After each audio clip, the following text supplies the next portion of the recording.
nuestro grupo el día de hoy va a hablar de la mutación genética y más específico de una que es la hemofilia, donde se va a hablar de las características sobre un estudio científico sobre esto y la intervención psicológica que hace a estas enfermedades.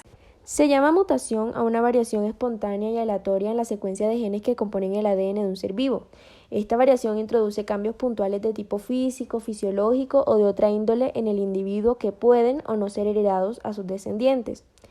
Las mutaciones pueden traducirse en cambios positivos o negativos en el desempeño vital de los organismos, y en ese sentido pueden impulsar la adaptación y evolución, incluso pueden crear nuevas especies, o pueden convertirse en enfermedades genéticas o defectos hereditarios. A pesar de este último riesgo, las mutaciones son clave para sostener una alta variabilidad genética y permitir que la vida continúe su marcha. Estos cambios se producen por dos razones esenciales: de manera espontánea y natural, que es producto de errores en la replicación del genoma durante las fases de la división celular, o de manera externa por la acción de mutágenos de diversos tipos sobre el organismo, como la radiación ionizante, ciertas sustancias químicas y la acción de algunos patógenos virales, entre otros.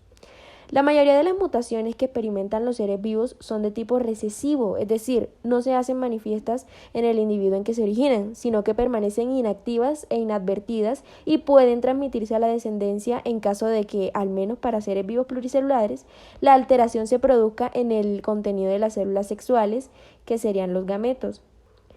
Las mutaciones ocurren con mucha frecuencia, de hecho constituyen la base de muchas enfermedades genéticas y hereditarias. La hemofilia es una enfermedad genética hereditaria que no permite la correcta coagulación de la sangre debido al déficit de algún factor de coagulación, que son las proteínas que forman los coágulos sanguíneos ayudando a detener las hemorragias. Debido al déficit en alguno de estos factores de coagulación, las heridas tardan mucho más en cerrarse, por lo que se está sangrando durante más tiempo. Un peligro de esta enfermedad radica en las hemorragias internas que no se controlan y que pueden surgir a causa de una lesión o incluso de manera espontánea. Existen dos clases principales de hemofilia: la hemofilia A o la hemofilia clásica, en la que está afectado el factor 8 de coagulación, y la hemofilia B, también conocida como enfermedad de Christmas, es en la que el factor 9 es el que no funciona correctamente. Mutaciones en los genes F8 y F9 conducen a la producción de factores de coagulación anormales o a una cantidad reducida de los mismos, provocando que no se puedan formar correctamente los coágulos de sangre. Ambos tipos se caracterizan por hemorragias espontáneas o a consecuencia de algún tipo de traumatismo. Pueden producirse hemorragias en articulaciones y músculos, normalmente en rodillas, codos y tobillos, que ocasionan rigidez, dolor, daño articular importante, discapacidad y, en casos graves, incluso la muerte. Otros síntomas son los hematomas extensos y el sangrado durante bastante tiempo después de producirse una herida o traumatismo. El mayor factor de riesgo de la hemofilia es tener familiares que también padezcan el trastorno. Las mujeres son mucho más propensas que los hombres a padecer hemofilia, puesto que en los tipos más comunes de esta enfermedad, el gen defectuoso se encuentra en el cromosoma X.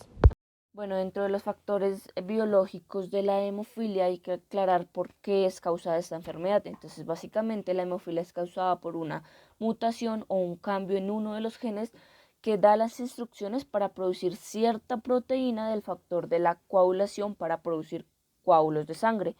Estos genes se localizan más que todo más que todo no, se localizan en el cromosoma X. El cromosoma X contiene muchos genes que no están presentes en el cromosoma Y. Por lo tanto, los hombres, digamos que pueden tener una enfermedad como la hemofilia si heredan un cromosoma X afectado que tenga una mutación en el gen del factor 8 o en el factor 9. Las mujeres también pueden tener hemofilia, pero es menos frecuente. En los casos de las mujeres, los dos cromosomas X se ven afectados o uno solo, o uno es afectado o el otro no está presente o es sencillamente inactivo. En las mujeres los síntomas de la hemorragia puede ser similar a la de los hombres con la hemofilia. Por último, una mujer con un cromosoma X afectado es una portadora de hemofilia. Bueno, respecto a cómo se llevó a cabo este estudio, lo primero que se tuvo que hacer para realizar el estudio que analizamos nosotros como grupo fue definir lo que es la hemofilia, que es un trastorno hemorrágico hereditario en el cual la sangre no se coagula de manera adecuada. Esto quiere decir que puede causar hemorragias tanto espontáneas como después de una operación o tras una lesión. Puede generar mayores hemorragias. Luego de esto se buscaron algunas áreas en las que pues la psicología pueda llegar a actuar, bien sea para sobrellevarla, para hallar tratamientos o para estudiar a manera general el como tal este trastorno genético.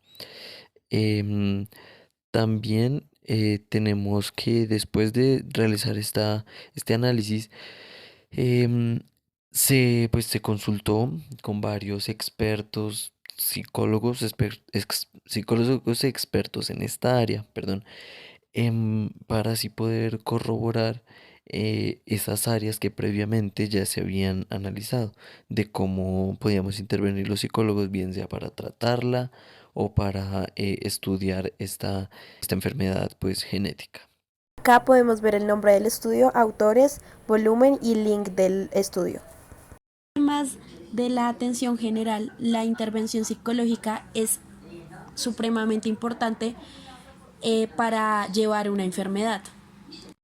Y actualmente se ha vuelto aún más necesario por los efectos y tensiones emocionales que causan estas patologías. Un ejemplo con nuestra mutación es que cuando una persona padece o tiene problemas de personalidad, se incrementa la frecuencia de la hemorragia. Para este tipo de enfermedades se ha hecho la elaboración de diferentes programas psicológicos para tratar los problemas mentales y darles una buena ayuda psicológica.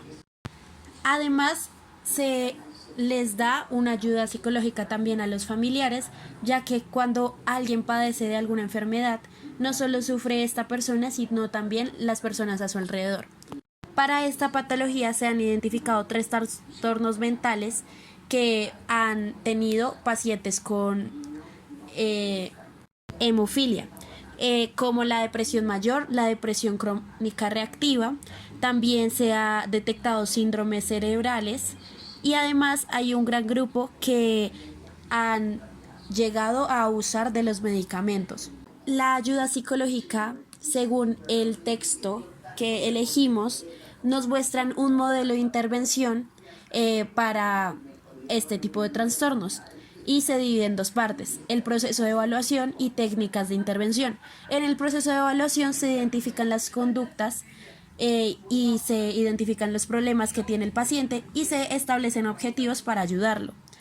Además, en las técnicas de intervención se ejecutan todas las terapias que existen, como de la reducción de la ansiedad y el estrés y las técnicas de autocontrol, para así ayudar a todas las personas a pasar su enfermedad.